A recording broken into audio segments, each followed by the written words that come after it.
E ainda acompanhados pela Seriemas, vamos avançando pela quinta-feira, onde vamos, dos versos 28 ao 34, visualizar o sexto e último embate de Jesus. Então, só lembrando, a discussão de Jesus lá logo após a purificação do templo, depois a pergunta sobre a autoridade, a parábola dos lavradores maus, e aqui, finalmente, a questão do tributo e da ressurreição, e chegamos então, finalmente, à questão dos mandamentos. Então, um escriba pergunta a Jesus, qual é o mais importante mandamento?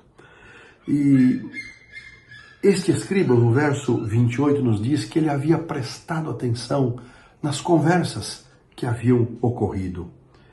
E vendo que Jesus tinha resposta para aquelas questões, ele pergunta.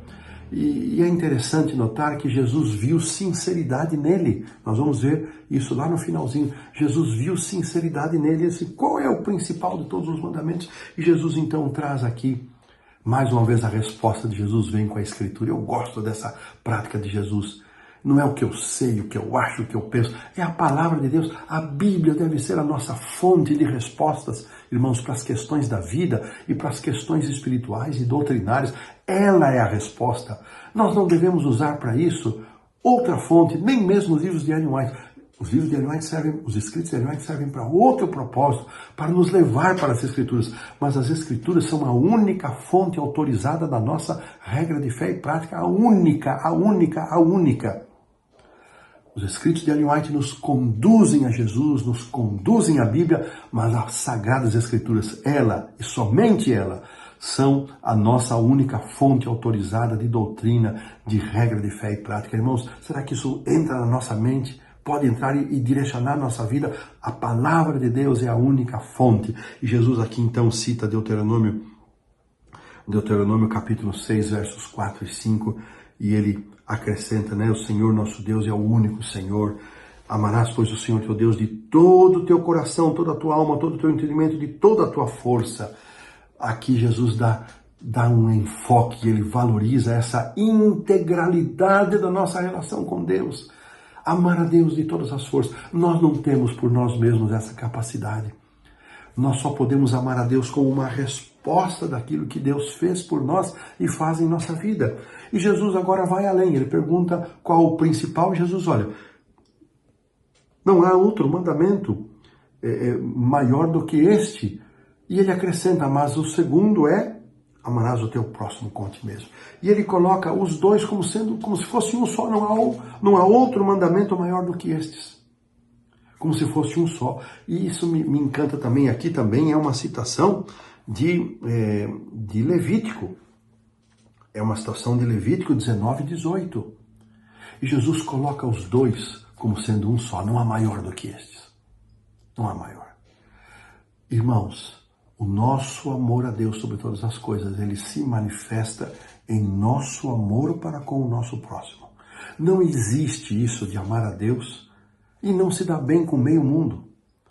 Não tem essa de eu amo a Deus, mas eu não amo meu vizinho, não amo meu pastor, não amo meu cônjuge, não amo mais meu filho.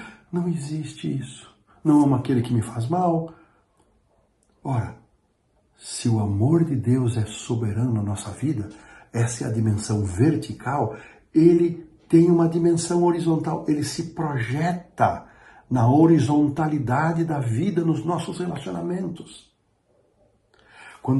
Lembra-se do jovem rico, quando Jesus pergunta, guarda os mandamentos, eu já faço isso. E Jesus, então, quais mandamentos? Jesus cita os mandamentos da segunda parte da lei, ou seja, porque a segunda parte da lei, quando nós observamos os mandamentos da segunda parte da lei, significa que nós estamos amando e vivendo uma vida de amor ao próximo, reflexo da nossa vida de amor a Deus. Mas se eu digo que amo a Deus, mas estou encrencado com meio mundo, como é que esse amor a Deus pode ser verdadeiro? Não pode, não é possível. E o autor faz uma questão curiosa aqui, está no terceiro parágrafo da lição, levantam um pensamento bem interessante. Como alguém pode ordenar o amor? Então aqui ele vai explicar que o contexto cultural do mandamento de Deuteronômio nos ajuda a entender que se tratava de um pacto de uma aliança. Então não é que Deus está ordenando, porque o amor tem que ser espontâneo, ninguém ama porque alguém, você tem que me amar. Não é isso que acontece, não é?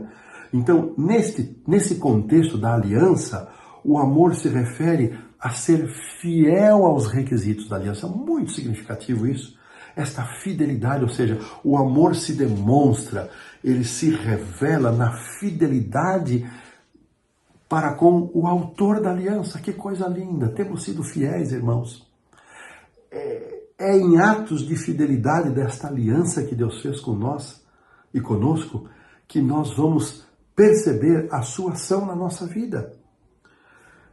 Queridos, eu fico imaginando que aquele escriba, ao ter esse diálogo pessoal com Jesus, solitário, mas na frente das pessoas, ele enfrentou uma barra para isso. E olha como Jesus termina aqui, vendo Jesus que ele havia respondido sabiamente, ele declarou: você não está longe do reino de Deus. E aqui, novamente, ninguém mais ousava interrogá-lo. Estar perto do reino de Deus não significa que estamos dentro do reino de Deus. Será que nós estamos perto do reino de Deus ao participarmos da igreja, ao termos um cargo, pastor, ancião, diretor, diretora, diácono, diaconisa? Estamos perto, mas será que estamos dentro? Estar perto é estar fora. Estar perto não é estar dentro. Será que estamos dentro do reino de Deus? Meu querido irmão, para a gente pensar que Deus nos abençoe, não só estar perto, mas ter Jesus em nosso coração e para isso aceitá-lo como Senhor e Salvador. Aqui pomos um ponto final na lição da quinta-feira.